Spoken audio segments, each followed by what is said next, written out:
Welcome to Chillin' 101. We hope this video helps. In this video, I will explain how to melt chocolate for truffles. We'll cover two primary methods, the gentle double boiler and the quick microwave technique. Understanding these methods is key to achieving that perfect, smooth consistency for your delicious truffles.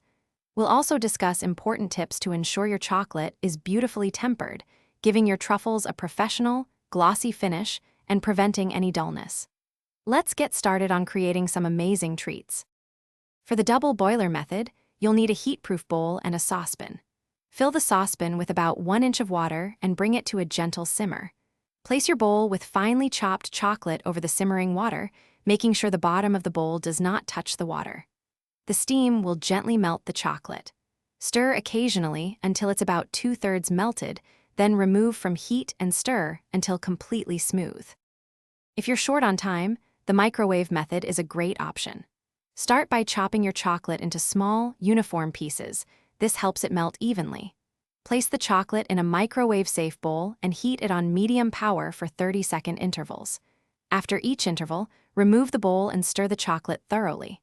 Continue this process until the chocolate is mostly melted, then stir vigorously until it's completely smooth and lump-free. Be careful not to overheat it.